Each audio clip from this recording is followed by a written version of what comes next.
hold hands and close your eyes. It's midnight, and you're listening to the Ghost Story Guys.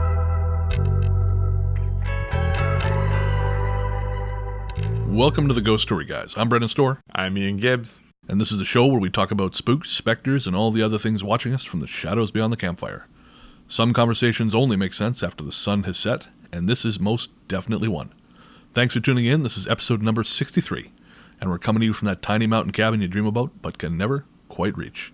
How you doing, Ian? I'm doing okay. Brennan, how are you? I am doing well. Good. I'm looking forward to getting into some stories about how exactly the woods are trying to kill you, because they are. Absolutely. Although I will say the stories that the guys found for this, they're not quite as... murdery? Yeah, as I'd hoped, because, you know, I hate the woods and camping and being outside in general. Yeah. So I was hoping for some stories that would really strike fear into the hearts of those poor suckers who would go camping. You're listening right now, you know who I'm talking about, wink. And so, but unfortunately, as it turned out, they were not quite as murdery, but there is some pretty great stuff. Well, that's good. So I'm excited. However, you had some homemade terror. I did. Over the last couple of days. Manufactured technological terror. And then I had some non-technological, but similarly manufactured terror. But you go first. Sure. Okay, so in the house, it's all, Google activated. We've got the Google Home. We've got the Philips lights. We've got everything going on. And I'm still figuring everything out. I'm pretty good technologically, but, some stuff appears apparently to be beyond me. So I was sitting in the living room, said Google, turn on the lights. Google did. Complied with my demands. For now. And then about 10 minutes later, all the lights went out. And I thought, oh, that's weird. I didn't say anything. No one else is home. That's odd. So I said again, this time I used the app, the Google Home app, and I turned the lights on and went back to what I was doing. And then, about 10 minutes later, all the lights just slowly faded to black. And I was like, I'm uncomfortable now. So I began to sort of poke around in the app itself and try and figure out what's going on. Well, I figured it out. Demons. Obviously, but they were demons masquerading as a motion sensor. Ah, old chestnut. Yeah.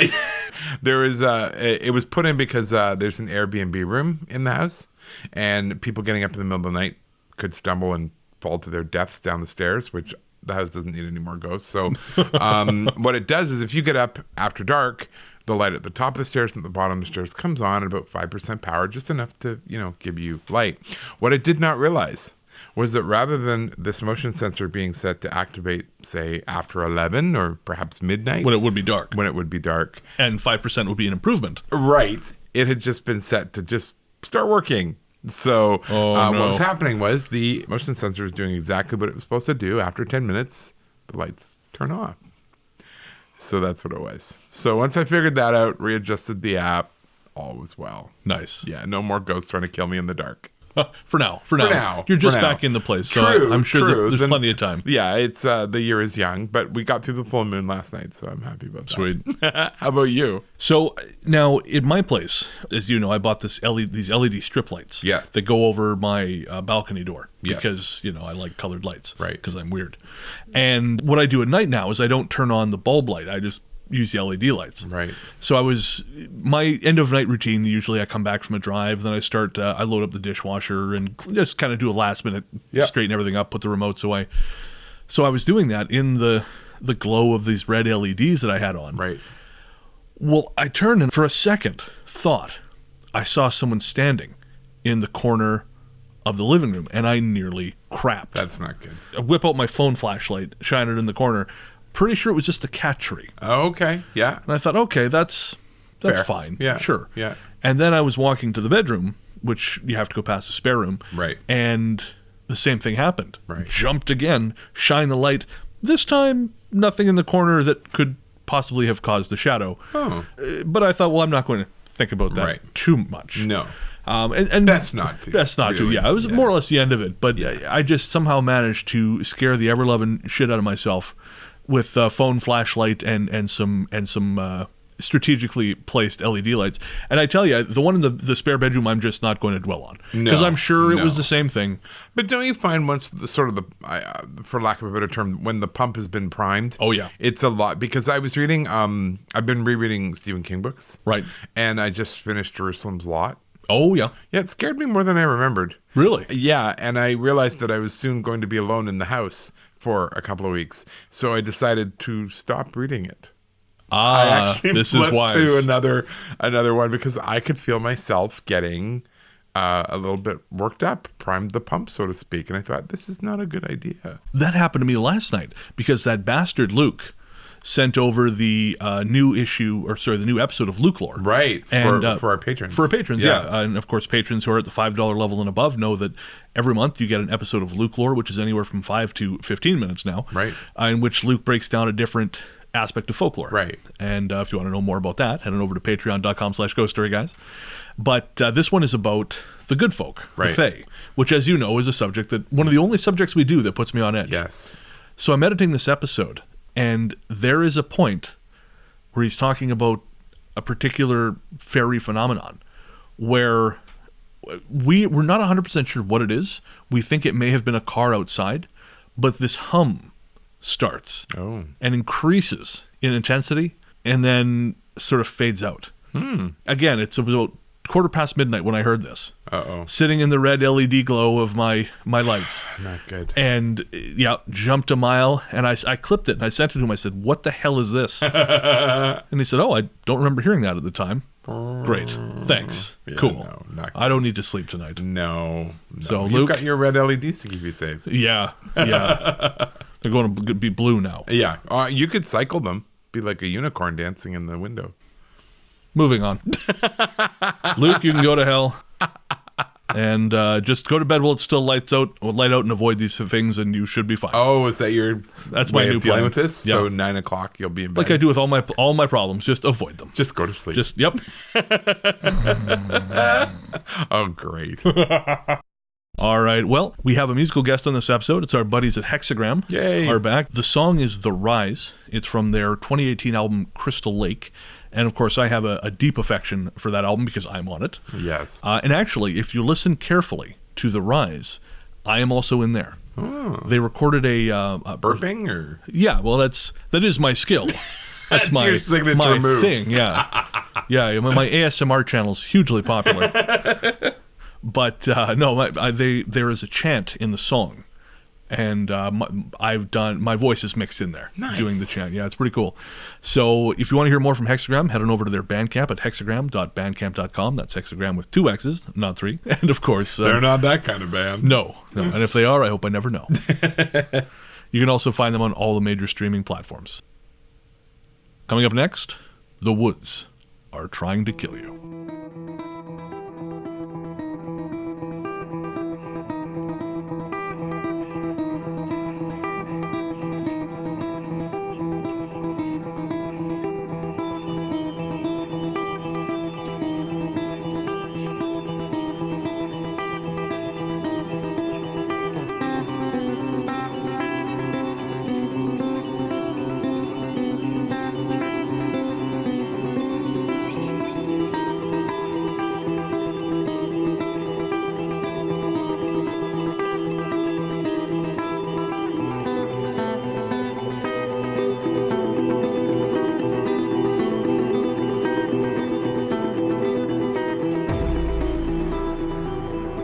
Welcome back.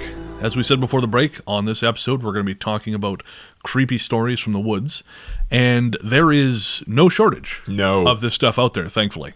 No. Even though some of the content on this show is frustratingly wholesome. I guess it is kind of nice that it's not always something spooky, I guess. I grudgingly admit this. Even though I despise the woods with the fire of 1,000 suns. You hate anywhere that doesn't have Wi-Fi, so... True. And coffee. Yeah, I do like coffee. Easy access to carbs. You're like, nah, I'm not into it. Anywhere in the woods that does not have coffee, and may also have Bigfoot or Sasquatch.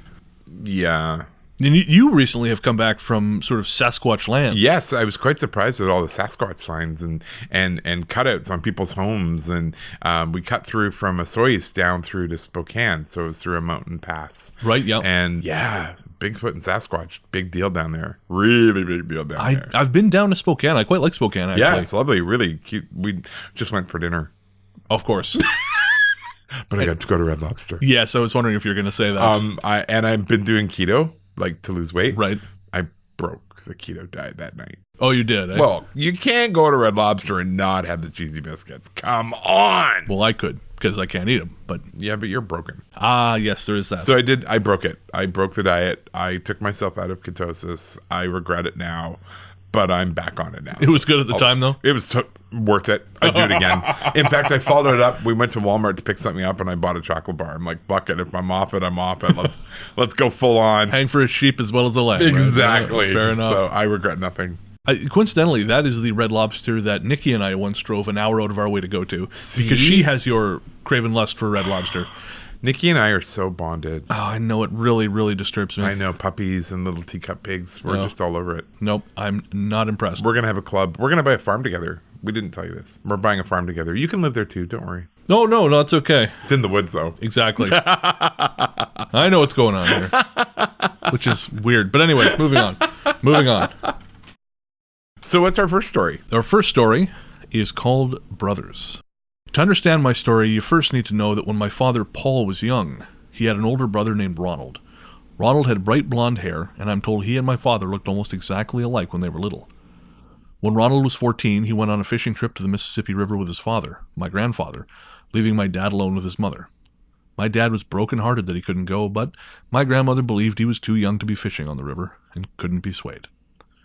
Once he got over his disappointment, my dad went outside to play, and that's where he was when my grandfather came home alone, shaken and crying out for my grandmother. When she came out, my grandfather collapsed onto her and told her that Ronald had fallen from the boat and been swept away by the powerful current. My grandfather had gone into the river after him, but it was too late. He was gone, and so far as I know, the body was never recovered. That last part I can't vouch for because after his death, no one much talked about him. It wasn't until my experience as a young girl that I even became aware my father once had a brother.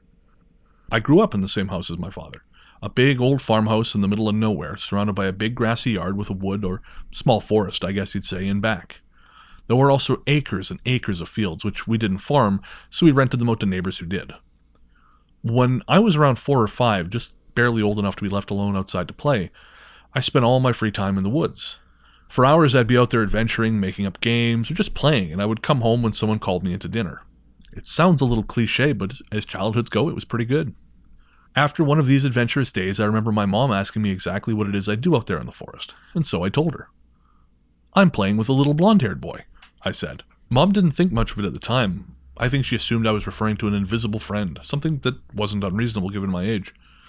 Then one day Grandma brought over some photos from my dad's childhood for us to look at, so Dad hauled out the slide projector and we watched memory after memory from my father's past flick across the wall in the bright light. Then in one of the images was a little blonde boy. I rushed to the wall and pointed. Mom, that's my friend from the woods." The room went silent until my mother carefully explained that this couldn't be my friend because it was my Uncle Ronald, who had died long before I was born, but I was adamant that it was him.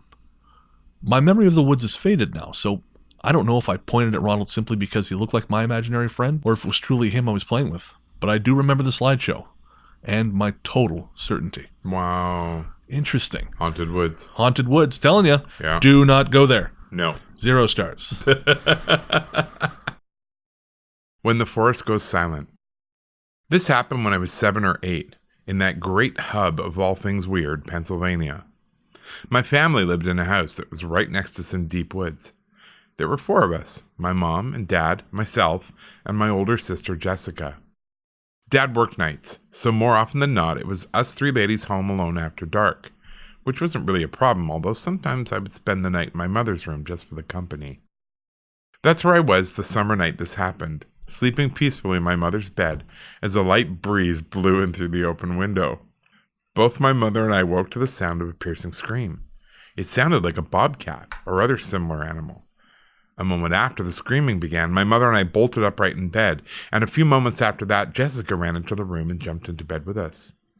The nightmare chorus we were hearing could only have been an animal dying, and it seemed to go on forever. Then we heard something else. What could only have been the thing doing the killing. Whatever it was, it sounded huge. Its snorts like those of a grizzly bear or wild boar. We heard chewing so powerful it was snapping the bones of its prey, a sound that all of us vividly recall even years later. After about a minute of this, we managed to get up off the bed and creep over to the window. Though when I think about it now, I realize we didn't need to worry about making noise. You couldn't hear a single thing over top of the horror that was unfolding outside. The three of us peeked over the sill to see if we could see what was being eaten, and more importantly, doing the eating. But even though the chewing was so loud it could have been happening right outside our window, it was too dark to see anything. The screaming stopped, and then the awful chewing was the only sound you could hear, and it persisted for another 10 minutes. Then, it just stopped. Whatever predator had been chewing never made another sound. It was like it had somehow appeared only to feed, and then disappeared the same way. That, or it was out there in the dark, silently looking back at us. The forest was totally silent by this point. No birds, no bugs. You could have heard a pin drop. This thing had to be huge. I cannot stress that enough. A bear we would have heard roaming about the brush afterwards. Same for any other large predator, like a mountain lion. And there are no boars in Pennsylvania, but it didn't even sound like any of those things. I have since seen and heard the likes of those animals, and nothing I have ever heard sounds even remotely close to what we heard that night. But that's not even the weirdest part. The next morning, we told my dad what happened, and together we all went scouring the area where we heard it take place, just inside the tree line. There wasn't a single twig out of place. No evidence of a scuffle, no prints, no carcass, not even a drop of blood. Absolutely nothing. With the amount of brush and how large this thing sounded, there should certainly have been some kind of remnants of the shit we heard, but no. So what the hell was it? Was it a ghost bear? Bigfoot? A werewolf? I really couldn't tell you, but I never ventured too far into the woods after that night. Weird shit happens there. My advice? When the forest goes silent, it's time to go home. I'll tell you what it was. It's a great-ass reason not to go out into the woods. Keep your Grizzly Adams shit to yourself, because this is not on, Buster. That would be upsetting, especially when it's close to your house. Oh, yeah. Yeah. Why in God's name would you live near the deep woods? That sounds... ominous. Yeah, nothing, if you put deep in front of it, doesn't sound ominous. Well, that creepy house I lived in New Brunswick, the haunted one. Yeah. Yeah, it was, we had a backyard, like a standard-sized small backyard with a garage in it. Right. And then it was woods. Ugh. Right up to the house. Of course. Yeah. Yep. No, I've seen it in cold blood. I know how this ends. Forget that noise. Actually, apparently there's some new movie out, and I can't remember what it's called, but I guess it deals with the life of a family in the day before a serial killer comes to their house. Oh. You never see the killing. You just see his car coming in the night. And it's just about the minutia of a day. And see, I always thought about that. Whenever I would see these, like driving through the woods this weekend, you would see these houses completely isolated, all on their own. And I always thought, like, I get why people would own guns. Yeah. You live in the country. Yeah, you live out in the bush. You don't know who's coming, and no one can hear you scream. Yeah. There's no one coming to help you. I've heard stories, I can't remember, I think it was outside of the town of Sicamous, which is not far from where I grew up, but someone just pulled up to a house with a U-Haul in the off-season and just broke in and just Cleaned tossed. it out. Yeah, so imagine if you'd been home. I know. You know, I know. And traditionally, people like that don't even lock their doors. They leave their keys in the car. Oh, that's madness. All sorts of stuff. They do. I grew up in Alberta, you know, and we were pretty close to a lot of rural people, and they just didn't lock their doors. They left their keys in the car. Like, it's pretty crazy. Crazy is a good word. The boys. So, quick background. I come from a military family and as such have lived all over the country, often unable to keep friends for any period. I also have insane social anxiety, so I'm overall pretty bad at making friends to start. This story starts when I was 14 and had lived in rural Newfoundland for about 3 years. I had no friends, as I mentioned. My home life was pretty terrible, and I was at this point pretty depressed. We lived on about an acre of land with a river separating us from pretty untouched forest that had a bunch of ATV trails in it. It all started around late August. My parents had told me that for many weeks now there had been hoots and hollers coming from our backyard. They had seen flashlights and thought it was some shit kids just trying to break in our garage and steal some beer.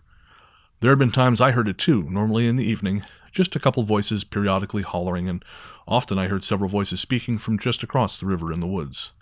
No big deal. A lot of kids hung out in those woods, and due to my oppressive social anxiety, I sure didn't have any desire to talk to them. After this had happened for some weeks, I heard the kids doing their usual thing around 4 in the afternoon and decided, fuck it, I'm going to see what's so amusing. So I ventured into the woods, and about 300 feet up an ATV trail I met one of them. His name was Jack. He was a year or two younger than me, about a foot shorter, and wearing some really out-of-date clothes. He seemed kind of surprised to meet me, but we said our hellos. I said I'd heard them for a while now and came to see what was happening. Jack got super pumped and insisted I follow him to see his friend's project. So I followed the guy, and I'm brought into an area that is pretty clear-cut considering it's in a dense patch of woods. I often explored the woods alone, and this clearing was brand new to me. There were 2 other kids there, one my age named Elvis, and another about 2 years older named Lewis. They said they were working on a treehouse/fort and wondered if I was interested in helping. Of course, I said yes, as I'd never been asked to hang out with anyone. Now, I need to discuss these kids' clothes. When I say out of style, I'm talking bad early 80s stuff. Neon colors, big rubber boots, one kid had shoulder pads, it was a whole thing. A lot of the kids I went to school with wore hand-me-downs, so I assumed that's what the clothes were, but the kids themselves were odd. Like, they had no signs of pimples, their hair was immaculate, clothes crisp as hell despite their age. Vampires. Yeah, there we go. We see you, Corey Haim. So these kids were nice to me. I mean, really nice. I never really got to know them. They never wanted to talk about their home life, but that wasn't surprising considering where I live. We used hatchets, saws, rope, and nails to make a pretty solid fort. Had about 8-foot walls made of birch trees. We made a table to sit at, a lookout post in the biggest tree we could find. The place was about the size of a 1-bedroom apartment, and we were pretty proud. One day we were sitting at the table talking about our favorite trees or something, and I asked Elvis why I'd never seen him around before. If he lived near me, he had to go to my school. It was in one of 2 schools in the town, and no way he lived in the catchment area of the other one. He insisted he did, and wondered why he never met me either. We didn't know the same classmates, same people, could barely agree on teachers, but whatever. These kids talked to me, and that was enough. So about 2 weeks after meeting them and building this fort, I said I needed to go home and get something to eat. I asked if they wanted something too, as this was basically my backyard and my parents always made too much food. They became downright hostile.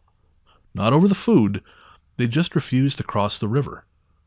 Lewis came up with a story about how crossing a stranger's river is bad luck, and I thought that sounded like bullshit, but I sure wasn't pushing the issue.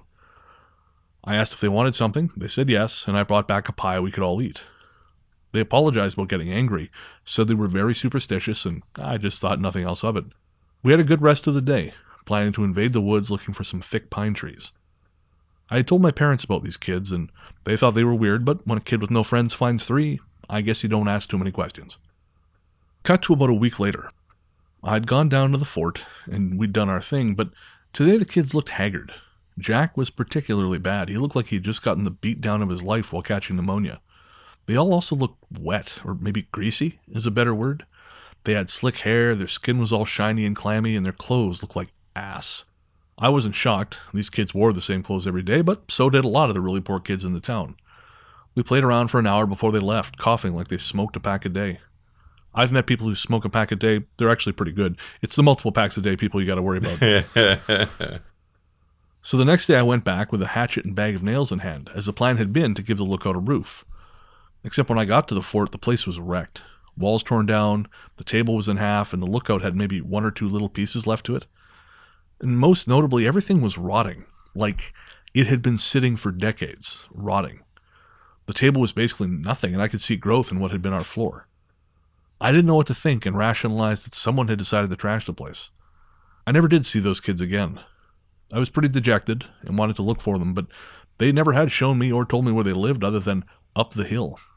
I was sad for a good while after that. In time we moved, I grew up, and I never thought much about those days in the woods. Eventually I got married and told the story to my wife, who was really struck by it. The follow-up questions she asked me made me realize that the situation had been unusual, as not only had I never seen the kids again, but I'd never been able to find any record of them, though I'll admit I didn't try all that hard. Did I spend a bunch of time hanging out with ghost kids? Vampire kids? Kids afraid of running water? I don't know. I just don't. Wow. That's pretty wild. Yeah, and honestly, it's so wild that part of me thought maybe it's bullshit. You know, it's just such a good story. But it doesn't try and resolve itself. Well, that's... Which I kind of like. Yeah, that's it. And it...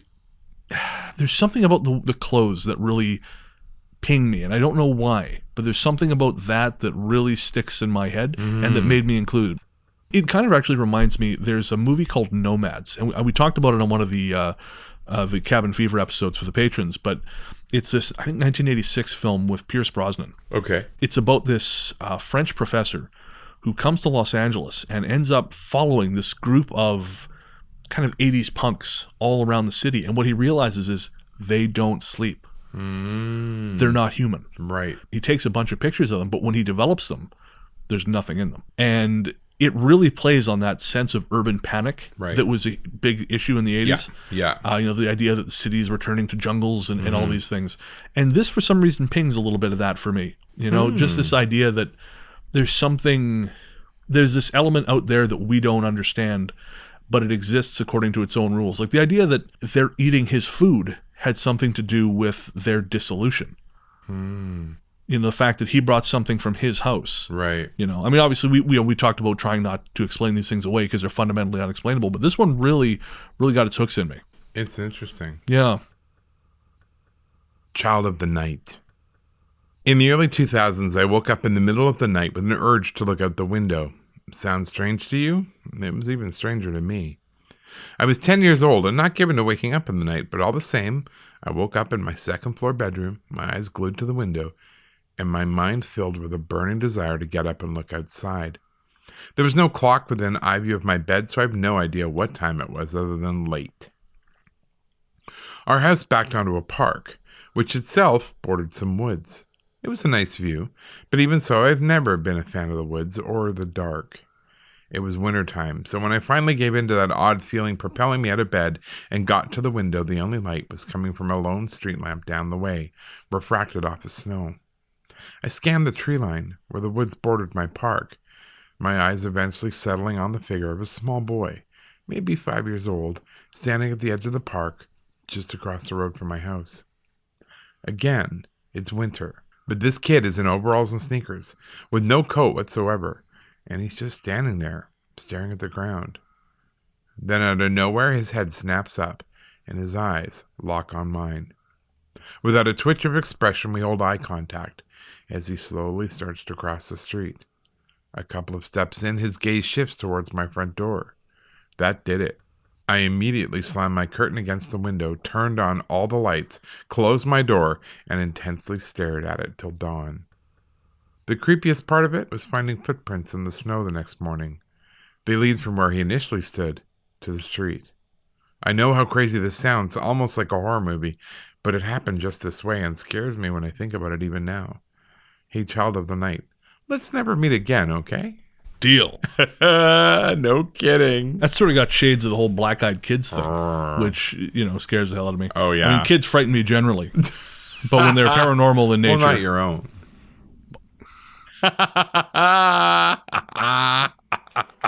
I don't like you very much, Mr. Gibbs. For a second there, I before I remembered what you were talking about, I got real panicky. Like, what? Yeah. Oh, yeah. I don't think I've ever told this story on the show, but maybe I have. I doubt it. When I was doing some research for my book, A Strange Little Place, available everywhere fine books are sold, I ended up coming across the name of a woman I'd spent some time with, we'll say. Playing chess? Back in my wild and free younger days. And I saw that she died. Oh, no. And she died in a car accident about a couple years beforehand. Wow. And then I saw that when she died, she'd had a child. And let me tell you, I did some hasty math. Holy man. No. Is it Nathaniel or Kiki? She was a Kiki, but not mine, mercifully. I ran the God. numbers and it didn't check out. But, good. Oh, let me tell you. Obviously, I felt terrible for her. Of course. And, brief panic. And then I felt even worse for the kid. And so, anyways, decided to throw some tragedy on top of this. Thanks. That was great. Hasn't been a tragic enough day. No, throw some more on there. Layer it up like a lasagna, you sick fuck. The figure in white. My in-laws live on several acres of land in the woods in a fairly secluded area. Their house is set back from the road a ways. It's about a good 5-minute walk from the gate to the front door, and their land extends well past the back of the home down a steep hill. They do have neighbors, but they're spread out, and the trees prevent you from seeing or hearing much past the yard. The first thing that happened was in Christmas 2017.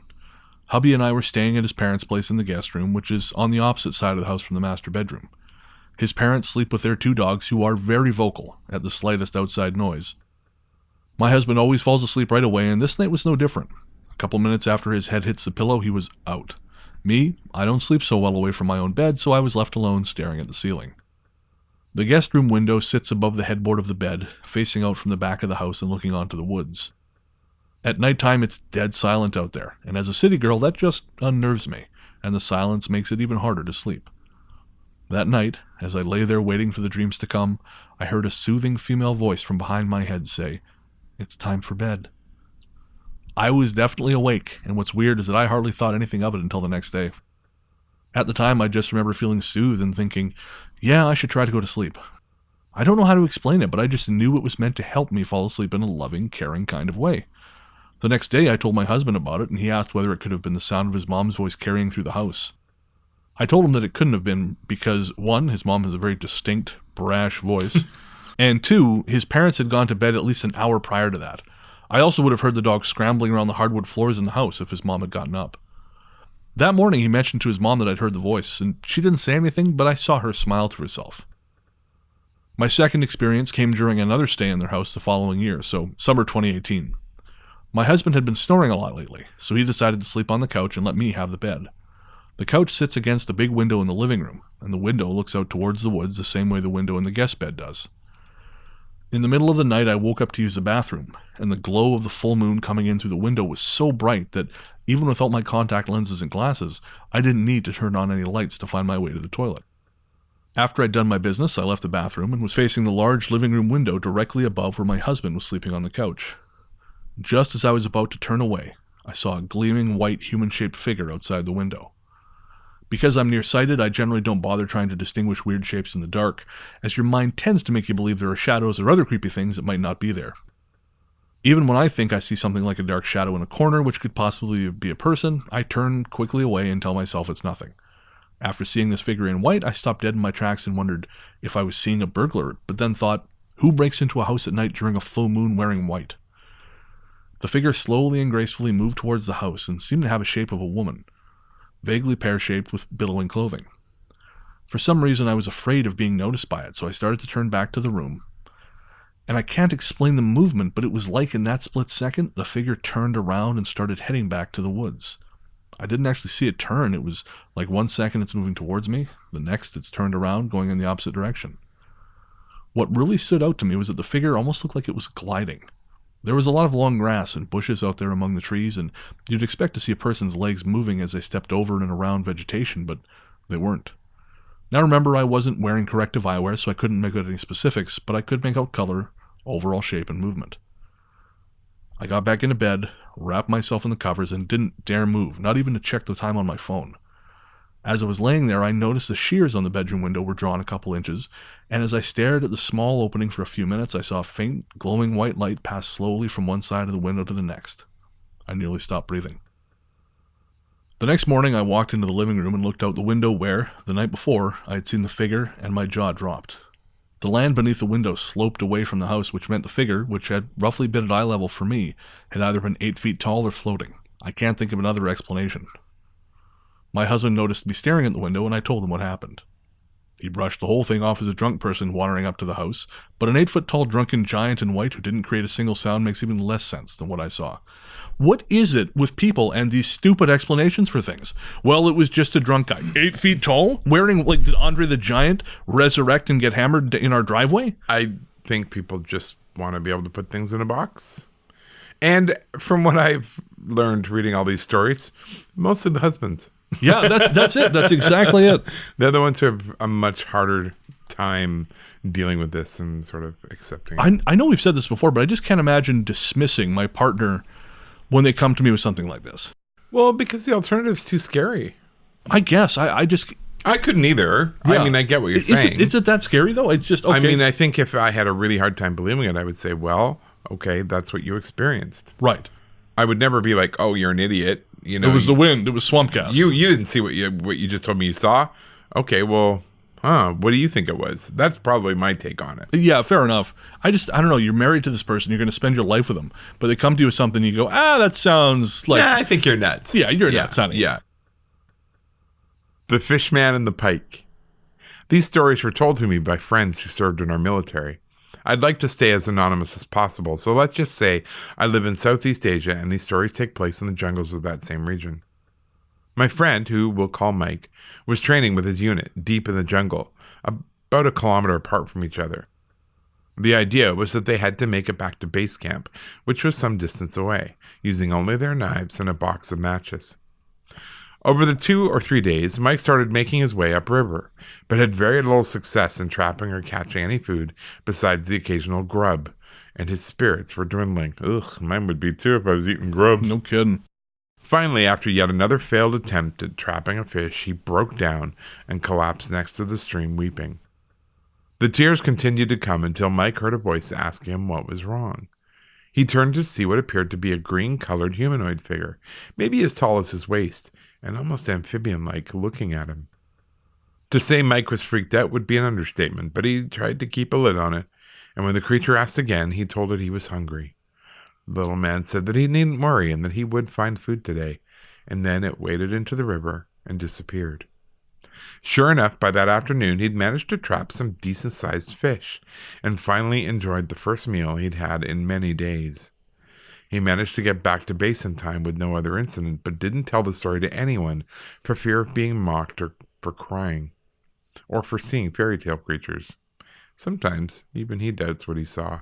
Yet again, God's sakes. Well, the fishman came up to me and said, I'm going to be fine. Oh, you were crying, eh? I think, no, you buried the lead there, Jim. It's fine. It's fine. And then even he doubts what he saw. Oh, because it's very hard to make that stuff be okay and real. I guess so.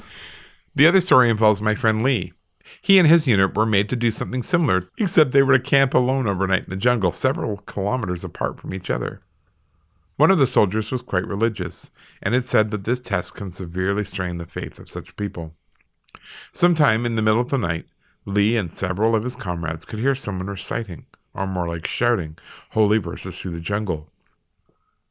It continued for quite a while, but eventually stopped. In the morning, after they reconvened, the religious lad confessed that it was him, to no one's surprise. He said he'd been standing watch and sensed some movement in his peripheral view. After looking around frantically, he spotted something not too far from him. It was a human head with long hair, impaled on what looked like a stick, staring at him with a big smile. That's when he started with the holy verses. Whatever it was, it stayed there for a while, but eventually disappeared into the darkness. What is happening out there? I have a friend. He was one of our exchange students, and I may have told you the story before. He is South Korean. Okay. He had to do mandatory military work. Right. And he was assigned to do an overnight guard shift in the demilitarized zone. Oh, okay. So standing right on the border between South Korea and North Korea. And he said it was one of the most terrifying things he's ever done. Really? As he was there, he watched a man come up to the border, pull out a gun, shoot himself in the head, and crumple to the ground. Of course, he was alarmed. Right. He radioed, I need some help. Something just happened. They came because he didn't even have a flashlight. They're not like super, kitted out for this kind of thing. Right. His commanding officer came up in a Jeep because they're spread out quite a bit along the zone. Right. With a very powerful light and shined it over there. Nothing there. Really? So he said there were a few times, the first time was the most upsetting, but there were a few times they would see what he truly believed were ghosts on the border of people who had not made it across, who had tried to come across and couldn't make it. Wow. And yet their ghosts were still trying to make it. He said he hated it. He hated it. He had to do 1 year of mandatory military service, and that was it. He was out. Never. I can't imagine. Back. Yeah. And they would always stick the, mandatory service guys on this guard duty. Wow. Yeah. Because how do you prepare someone for that? By the way, you're going to see, Yeah, by the way, you may see desperately crazed, starving people who aren't actually there try and get across the border. Oh, and it's your job to stop them or help them or, whatever. Yeah. Whatever their mandate is. You have to determine whether or not they're real. Right. Oh. Very upsetting. And you're there alone because you're too far away from the next person in line. Of course, yeah. Yeah, can't imagine. The seizure. When I was 9 years old, I was in an accident that knocked me out cold for a few minutes, and then, once I hit puberty, I started having stress-induced seizures and memory blackouts. The neurologist my parents took me to sent me for tests, and afterwards hypothesized that the way my brain was growing and changing after that head trauma was what was causing my seizures. He suggested I would grow out of them, and I more or less have. In my late 20s, I've gone from 2 a year while fully medicated to 1 every 2 years, with my only treatment being CBD. The story I'm about to tell you could be written off as a hallucination caused by my trauma, but I don't believe that's the case, and after hearing me out, I think you'll agree. I grew up out in the Pinelands of New Jersey, where the biggest draw for outsiders is a large state forest with a lake for swimming and tons of hiking and camping. Growing up, I used to ride my bike around this park with friends, or often just come home from school and ride it alone to get some exercise. One day in late fall, maybe 11 years ago, I was riding my bike alone through the state park trails. The woods were silent and carpeted with crisp, fallen leaves. I was gliding along the paved path, which is an access road for cars and campers, when suddenly I got an aura. Now, auras are your body's way of telling you that you're going to have a seizure. They can last for seconds, minutes, or hours, and everyone reports them differently. Mine last for hours, and usually involve me having little blackouts and twitches. But this one was different, and I've never had one like it since. In the midst of my aura, as I'm in motion, I felt a hand very lightly touch my shoulder, and I tried to turn to see, but literally could not. I was stuck looking forward. An ethereal calmness came over me, the likes of which I have never experienced before or since. I smiled. I remember grinning and being so content that somehow this hand was on my shoulder while I was riding my bike. A female voice then whispered in my left ear in the calmest, warmest voice I've ever heard, "You're going to have a seizure, and you're going to be okay." About a quarter mile down the road, there was a big pile of leaves that presumably the Park Service had raked up. After this female voice whispered in my ear, I woke up in that pile of leaves, a quarter mile from where I first felt the presence. I say presence because I have zero idea what I experienced. All I know for sure is that out of all the seizures I've had since then, and there have been many, it's never happened again. Whatever it was, I woke up in that pile of leaves without a scratch on me. My bike was on the other side of the road, not a twisted heap of metal, but instead leaning neatly on a tree like I had done it intentionally. There were no other piles of leaves or anything around in the park that could have protected me from injury. This was it, and there was absolutely no one around in the park that day. If I'd seized up on a bike on an asphalt road, I very well could have died, left in the park until some local or ranger drove down that road. And it was the strangest my body has ever felt from a seizure because I was at peace. I was giggling in disbelief, but also happy it happened. Confused, bewildered, blessed. I ended up shouting "thank you" to the sky. To me, this was not a hallucination, even though I know other people will tell me it was. They can believe that, but they weren't there, and I wasn't conscious to see what was really happening. Truthfully, no one can ever know what happened to me that day. I don't even know what happened to me that day. But something highly strange happened, and I am 100% sure that it saved my life. Wow. That's incredible. Yeah. And that's another voice thing. That's the second one we've had today with this sort of voice in your ear. That's all I've ever had, like haunting-wise, like feelings. I've heard the occasional voice like right in my ear, but that's about it. I remember when I first started working on Strange, a woman I interviewed told me that she had heard voices since she was a little girl. And she was someone who had a place in the community that would have been threatened by, me exposing this, which of course I never would. But she took a big leap in trusting me with this. Wow. And she said they would, and they weren't, when I say voices, it wasn't schizophrenia. They were always trying to get her attention. Right. And in some cases, they would say things which were veridical. They were actually things you could verify that she couldn't have known otherwise. Wow. Yeah. So it's a thing. It's just who knows what the hell it is. The little figure. In August 2002, my dad took me out camping for the first time. I was 11 years old, and he chose a smaller campground called Waterways along the Rideau River. It was a bit off the beaten path, which my father liked and my mother didn't, because it was well and truly off the grid with no power, phones, etc. Regardless, we packed up, and my father and I were on our way. The campsite itself was nice. It was grassy and sheltered from the other campsites with a thick line of fir trees, which made it seem as though no one else was around. It stayed that way for the rest of the weekend, as no one ever did camp nearby us. We arrived late and had to set up our tent with the aid of flashlights. Being scared of the dark, I wasn't much help. After we had them set up and lit, Dad gave me the reins and let me pump up the mattresses, but I quickly got tired. Instead, I asked if I could go outside and check on the fire. Before I even heard his approval, I was unzipping the door. I took 2 steps outside, gazed at the fire, and let my eyes wander up into the tree line just a little way. That was when I saw it. A small, hooded figure. It was small. It must have been only 1.5 meters tall and about 5 meters away. It was in the tree line, so I guess about 2 meters off the ground. The hooded figure wore a long cloak with wide sleeves that met in the middle of his chest, as if he was pressing his knuckles together out in front of him. The shadow of the hood showed no facial features beneath. Its entire body was transparent. I stood in utter shock for several seconds. Neither of us moved. Then I screamed and nearly tore that tent open, crying for my father to go outside. I've never told the full story like this, and I'd like some help in identifying just what it was that visited my campsite. You know, that reminds me of the story we told on the last show, the Tahunga Imp. Yeah. Which we had a lot of email about. People were like, thank God, because I've experienced the same thing. And which is so strange. There's so many, I mean, not like 20 people, but still a handful of people actually commented and said, yeah, this has happened to me too. Yeah. One of our patrons actually said that she had witnessed 3 of them at one time in her room over a succession of nights. It's pretty wild. It really is. Yeah. And I love that because, I mean, the whole reason I was so into ghost stories in the first place was because they made me feel better. They made me feel like I wasn't crazy, right? Like, oh, okay, this is a thing. Other people have experienced this. So the fact that we're able to bring these stories to people and have them go, yeah, me too. That's pretty great. It is great.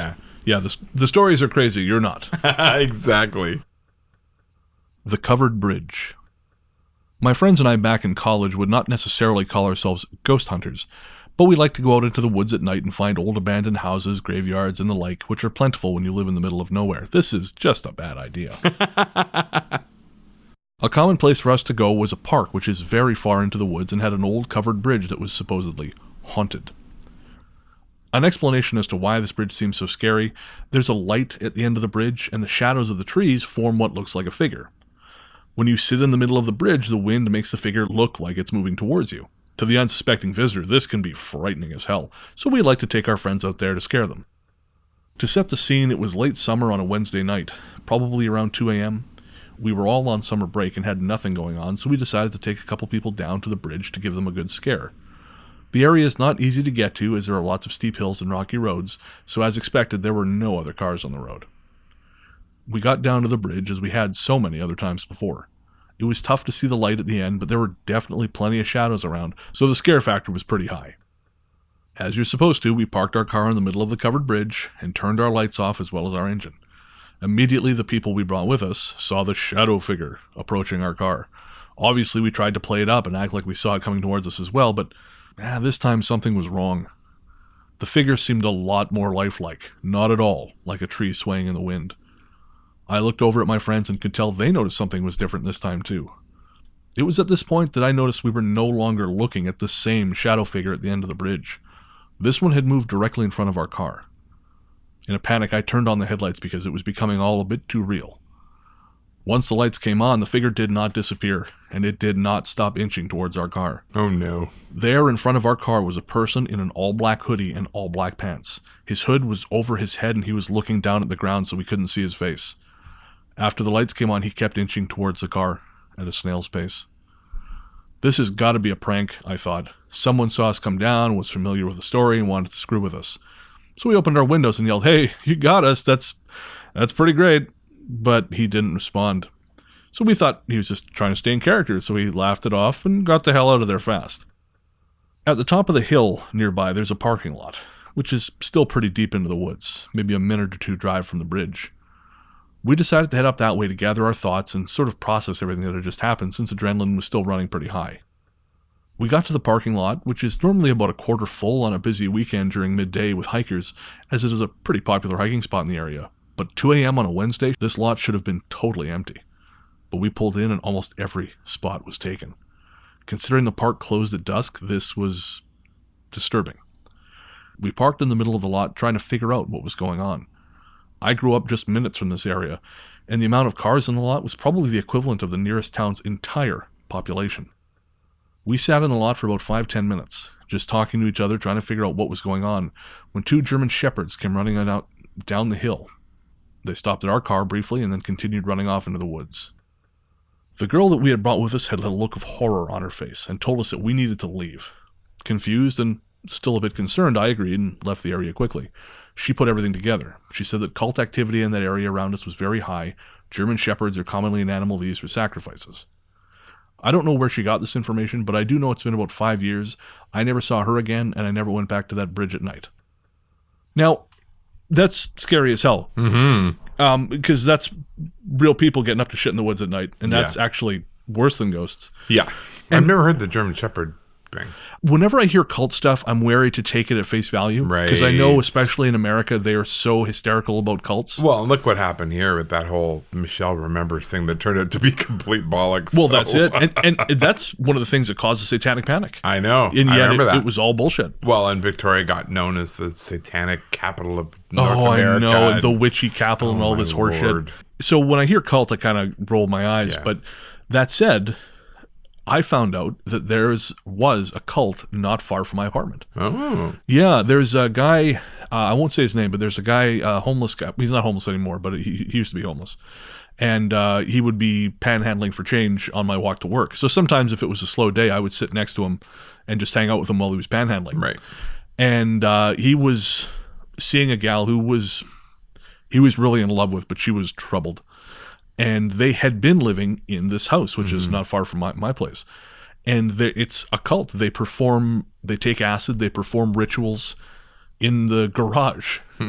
Apparently it had become kind of a weird nexus for all kinds of stuff, just because these guys were so committed. Yeah. And the guy had family money or something, which is how he was able to afford the house. Because my neighborhood it's not a fancy neighborhood, but like everything here, it's expensive. Yeah.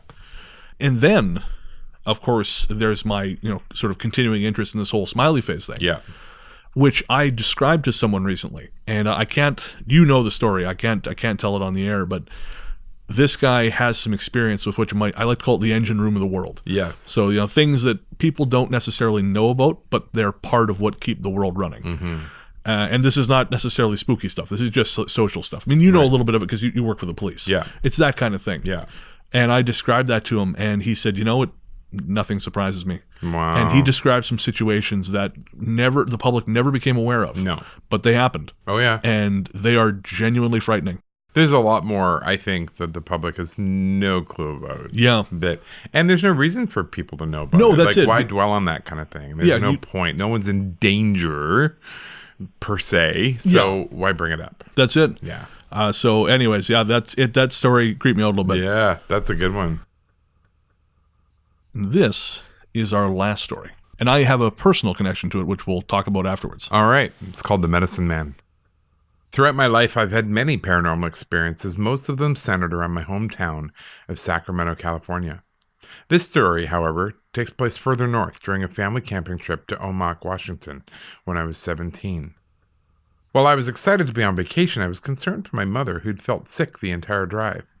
When we finally arrived at our campsite on the Colville Indian Reservation, my mother was feeling worse, and so rather than exploring the campsite, I helped my family set everything up and start dinner. After dinner, we were getting ready for bed, and my siblings decided they didn't want to sleep in the tent but preferred the van. I don't remember why. As for me, I decided to stay in the tent with my parents. It was a really large tent. Eventually, everyone fell asleep, but I just couldn't. No matter what I did, I just kept tossing and turning in my sleeping bag on the east side of the tent. My parents were on the other side. There was a creek about a half-mile away, and for some reason that was all I could hear, and it sounded like it was right by my damn ear. Finally, I rolled onto my right side with my back facing my parents. Again, there was a large gap between us, and that's when I had the strangest feeling. My butt started getting really, really cold, and I broke out in goosebumps. Frustrated, I turned over again, and that's when I saw him. Squatting right behind me was a Native American dressed like how they were in the olden days, or at least from what we learned in school. I'm Asian, and I know very little of that culture. The man had what looked like a long leather flap that hung below his waist, long black hair, white line markings under his eyes, a band around his head, and a leather necklace pouch hanging from his neck. He was just staring at me. I didn't know what to do, so I hid underneath my sleeping bag. After maybe 5 or 10 minutes of this, I peeked back out and he was gone. Strange as it may sound, I felt like I had seen a ghost. The next morning, I overheard my parents talking. My mom was telling my dad of a strange dream she had about an Indian medicine man. She said he'd come to give her medicine because she didn't feel well, and my father idly wondered what that meant, psychologically. That's when I jumped into the conversation and told them about the frightening vision from the night before. My mother simply told me not to be afraid, that the man had not come to hurt anyone, and that he had, in fact, helped her. She began to feel better right away, and within a day or two, whatever had been ailing her passed. What I don't understand is why would he make himself visible for me to see when it was clear he came to my mom's aid? Interesting. I kind of wonder if it's that situation just, you're sensitive to it, so you see.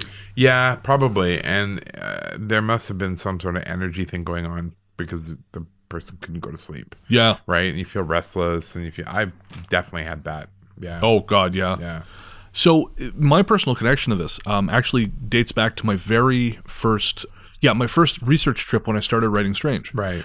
Nick had gotten me a gift certificate for a driving course in Portland because she understands me.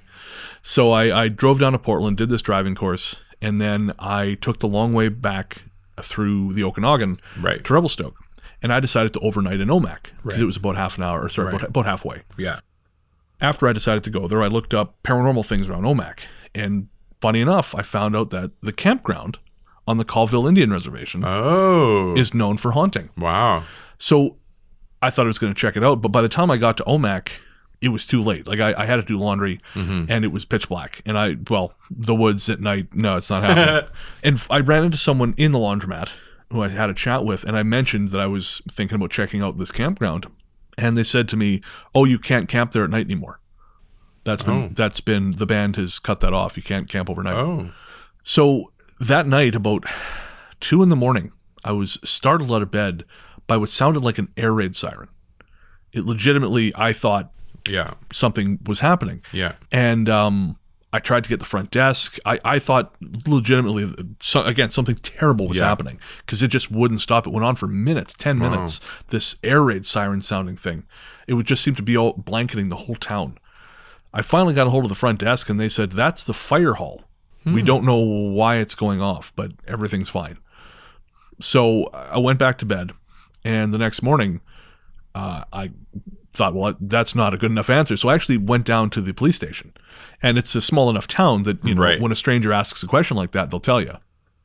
And the woman at the receptionist, I guess, said to me that what had happened is there had been a fire on the river. 2 caravans had caught on fire. Oh no. But I said, "Is it normal for that to happen with the alarm?" And she said, "No." She said, "The alarm staying on that long is actually a dam break signal for the Grand Coulee Dam." Oh my God, of course. I drove over the Grand Coulee Dam. There you go. Yeah. So she said that during the Cold War, that was the dam break signal. And she said... That means get out as quick as you can. Wow. So she said all the old folks in town were sitting there in bed thinking, "Jesus, should we be putting our pants on?" Of course, it was fine, but she had no idea why that had happened. And so I asked her about the Colville Res and the campground, and she said it's closed. We don't know why the band just decided to close it. Apropos of nothing, and I have not been able to find this card again, she actually wrote down the band's office number for me. Didn't ask her to do it, she just did it. And again, I've somehow lost the card because I've switched wallets since then. But I went on to Revelstoke. And now bear in mind, I knew nothing about Revelstoke before I started writing the book. And literally the first place I went was a museum. Right. There was an exhibit there which talked about indigenous habitation in the Columbia River Valley before white settlement. Right. Well, apparently the Sinix people moved up and down the valley. They never settled in any one place. They were a nomadic tribe. Yeah. And once a settlement came to the region, they were shuttled off down to the Colville Indian Reservation. Wow. Yeah. Huh. And there's actually one other connection, two other things. My very first road trip before any of this happened, literally after I bought the car and just got my driver's license and just went nuts. I was coming back from, I think, Butte, Montana I left Butte. This is actually the Copper King when I couldn't sleep. Right. So I'm driving through the forest, and all of a sudden, in a sort of high mountain road, I became convinced that my mother was dead. Out of nowhere. Wow. Just convinced that my mother was dead. And I started crying. I actually had to pull the car over and cry and cry and cry. Wow. And what finally jarred me out of it was my GPS resetting. Out of nowhere. it just beeped and reset itself. And that kind of broke me out of it.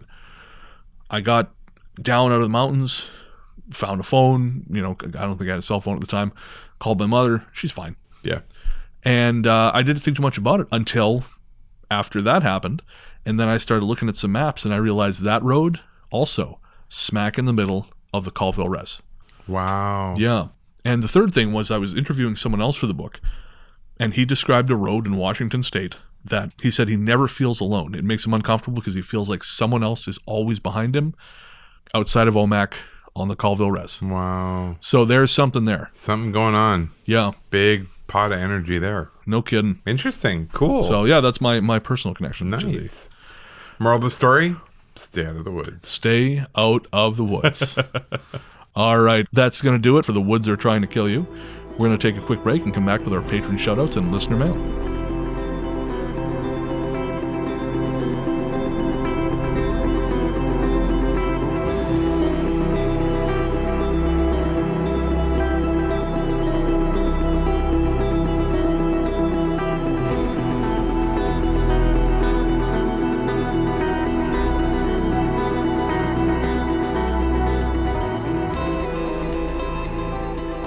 Welcome back. Thanks to our fantastic staff, Luke Greensmith, Anthony Germaine, and Sarah Kent, without all of whom we would be totally lost. So thank all of you very much. I guess we're just going to get straight to patron shoutouts. Of course, we'd like to thank all our patrons, but we'd especially like to thank our newest patrons. They are Craig, Amy Clark, Janessa Sabek, Ashley Wirtz, Paige. And Janessa, there was some debate over how your name is pronounced, so sorry, Janessa. if we got that wrong, Janessa, then just let us know, and we will correct that on a future show. We and deeply apologize, Janessa, for the way we're saying your name wrong. Yes, Janessa, we apologize. And when you correct us, I will dance on Ian's grave. I mean, I was going to do that anyways, but pretty much. even more so, yeah. If you'd like to join our Patreon, head on over to patreon.com/GhostStoryGuys. We have tiers at the $1, $5, $10, $20, and $50 levels. And you get all kinds of cool stuff, including the monthly, we call it now Cabin Fever episodes, which is just Ian and I talking about all the stuff we've been up to that doesn't fit into the regular show.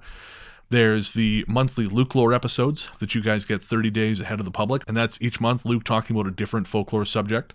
You get access to the monthly live show, which is an opportunity for us to hang out with you. That's anywhere from usually from 30 minutes to an hour of just, shooting the breeze on a YouTube live stream. That's always a good time. I think we've got one coming up here in about 10 days. Yeah. I'm looking forward to that. Once you hit the higher tiers, you get access to Ian's smash hit Christian country album, Aware of Wonder. I'll apologize in advance. You get signed art cards of my night photography. And we're working on putting together another reward for our $20 patrons, where you will get a shout out as part of Ghost Force on every other episode. Ghost Force. Ghost Force. The few, the proud, the spooky. Sign up for Ghost Force today. Ghost Force. So we'll probably have our first Ghost Force roll call next episode. Nice. We're having some music put together for that. So once that's ready, then we shall get you guys out there. Next up, we have listener mail. Our courteous and efficient staff is on call 24 hours a day to serve all your supernatural elimination needs. We're ready to believe you. Of course, we'd like to thank everyone who reaches out to us. We love hearing from you. Everyone who sent us messages via Facebook Messenger, email, Instagram, instant message, all that stuff. And if you have a story, we'd love to hear from you. Send it to ghoststoryguys@gmail.com. And we are, I'm not sure when the next Listener Stories episode will be. Probably, we're preparing, usually October is a month of all Listener Stories. So it'll probably be what we save them for. But yeah, we love hearing your stories. So please make sure to send them. And this time around, we'd like to thank everyone who got a hold of us, including Jacinta, Brandy, Kim, Farah, Jonas, Saul, Rebecca, Eli, April, Joanne, Ashley, Megan, Ruth, Rin, Sarah, Shelby, Melinda, Molly, Mark, Monica, Michael, and Brett, who gave us a really lovely shout out on her Instagram feed. Nice. Yeah, as a she was asked for some podcast recommendations, and bizarrely we were in there. Wow. So we certainly appreciate that. Lars and Rose. Thanks so much, everyone. Again, we just love hearing from you. We can't tell you how much we appreciate it. We do. Even if it takes us a little while to get back to you, we would, we absolutely appreciate it. And I believe we have a listener coming to town We missed one, unfortunately. There was I Sarah, if know. you're listening, we apologize. Sorry, Sarah. It was just between the two of us. It was a situation where one of us thought the other was dealing with it, And it was a crazy transitional time. You were crazy up to your... Oh, yeah. Oh, Yeah, so anyways, but Sarah, if you're out there, we do apologize. we're not really jerks. No, I mean, we are, Well, but not for those kind of, reasons. but Yeah. But and I think, was it Steve? Yeah, Steve's coming from New Mexico. Yeah, so that's exciting. I'm looking forward to that. That's next week. Yes. Yes, fantastic. I guess this week when the show comes out. But Oh, no, I'm confused. No, I know. You're doing It's that okay. time travel thing again. deep breaths. Dolphin breathe. So yeah, if you want to get a hold of us, send us a story, send us a compliment or a gentle criticism. It better be gentle or Brennan will cry. That's so true. Send it to ghoststoryguys@gmail.com and we will make sure to shout you out on the show. So now you have something coming up in August. Am I correct? You have a charity ghost walk? I do. For Cops for Cancer. They do a big bike ride called Tour de Rock. Right. And they ride from one end of Vancouver Brown to the other. And this is a fundraiser. So okay. I'm doing this sort of casual 1 hour ghost wandering around downtown, which is going to be coming up, and I can give more details as we get closer. Space is limited, however, so check out Facebook. I did share it on our Facebook page. Right. And we'll make an event out of it too if it's not Sure. already so that people know where to find it. Yeah. It'll be fun. Sorry, what weekend is that again? I think it's August 24th. Oh, okay, so we got a little bit of time. Oh, yet. lots of time. Okay, Yeah. perfect. So yeah, you'll find more details of that on our Facebook page. Nothing coming up for me really, although I'm producing a new podcast. Excellent. Yeah, I'm one of our listeners, Travis Roy, is 4 episodes into the show, A Very Broad History of Werewolves and Other Things, and that's a history show. It's nothing at all paranormal, aside from the name, but I've come on board as a producer to sort of help him knock some of the bugs out and pretend like I know what I'm doing. Perfect. So if you want to hear about history, check out his podcast, A Very Broad History of Werewolves and Other Things. I think the last episode 4, was about the evolution of the cigarette in America. Oh. And this upcoming one is rats versus squirrels. And I'm still in the process of editing that one, but there's some stuff in there about rats I did not know. Squirrels are just rats with better PR. Oh my God, that's genius. That's all it is. I once had a very upsetting encounter with squirrels at Queen's Park in Toronto. I just got into town. It's from Calgary. We didn't have squirrels there. And I walked to the middle of the park with a big bag of like donut holes or something. And I'm like, oh, a squirrel. And I went, and like 30 squirrels began converging on me. I threw a donut hole at the closest one and I ran. It scared the crap out of me. Never made that mistake again. Lesson learned. So yeah, that's about it for new stuff for me. I mean, I'm back to work, which is exciting. Yay, money! Yes, money, finally. That is nice. If you want to pick up some Ghost Story Guys gear, head on over to our website at ghoststoryguys.com. There you'll find links to our Redbubble and Threadless stores. If you do buy something, make sure to forward us the receipt, and we'll send you a couple of GSG stickers as a thank you. I know we've had a couple people buy stuff recently, but you do have to let us know because we, especially with Redbubble, we don't have access to who ordered. No. We just know that someone ordered. Yeah. So let us know, and we'll send you some stickers as a thank you. And nothing says I'm awesome better than a Ghost Story Guys t-shirt. That's exactly it. Yes, I agree. But then I'm partial. And I own one. So I own several. Every time a new design goes up, I order one to make sure that they actually print okay. Oh, is that the reason? Yeah, well, that and I'm a t-shirt whore. There you go. There you go. Don't forget to rate and review us on iTunes. It helps increase visibility of the show. Actually, we have sort of a funny little announcement. We're not anymore, but we were briefly, the number 31 comedy podcast in Panama. So shout out to all our listeners in Panama. Thank you, Panamanians. We are so grateful. You can be our Panamaniacs? Panamaniacs. Oh my God, I'm sure they never get tired of that humor. And I think we are currently, I want to say number 25 or 35 in Slovakia. Wow. So hello there, also Slovakia. Moving on up in the world. Moving on up. It's pretty cool to see all the countries where people are listening, actually. Yeah, actually, we're up to, I think Australia is number 3 now, number 3 or number 4. Wow. France is ahead of Australia. What? I know. I thought they had taste over there. Wow. Well, Jerry Lewis. It all comes together. There we are. There we go. I remember back in Belfast in 2008, I was staying in this hostel, and these 2 French kids stopped me on the street. And then their faces really bright, and then they stopped and they went, oh. They thought I was some French comedian. Oh. So there was some dumpy motherfucker out there who is making bank in France telling jokes. Thank you, French people. Thank you, everyone who listens. It's pretty great. Absolutely. We love all you guys. Yeah. I just can't tell you how much it means to us to have you out there. We'd like to thank our musical guest, Hexxagram, Of course. for their song The Rise. You can find more from them at hexagram.bandcamp.com and on all the major streaming services. Another little project I did, I cut together a video for their song Crystal Lake from the film Sunshine. And you can find that on the Ghost Story Guys YouTube channel.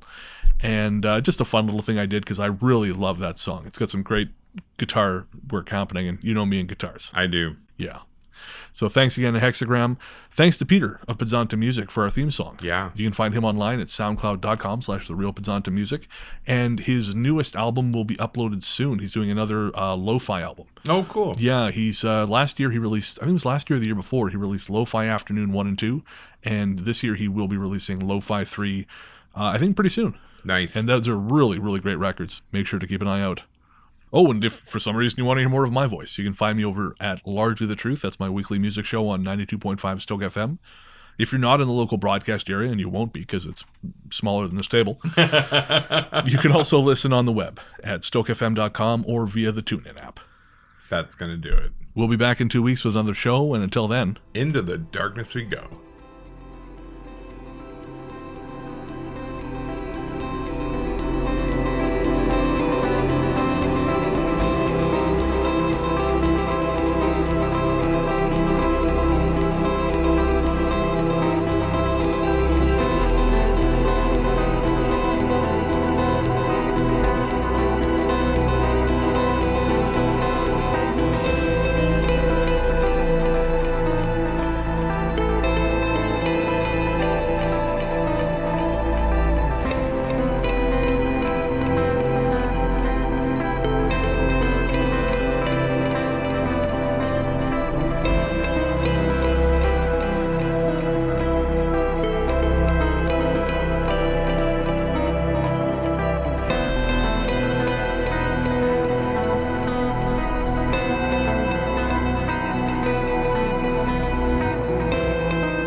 Oh, boy, I'm sure glad we're starting with this.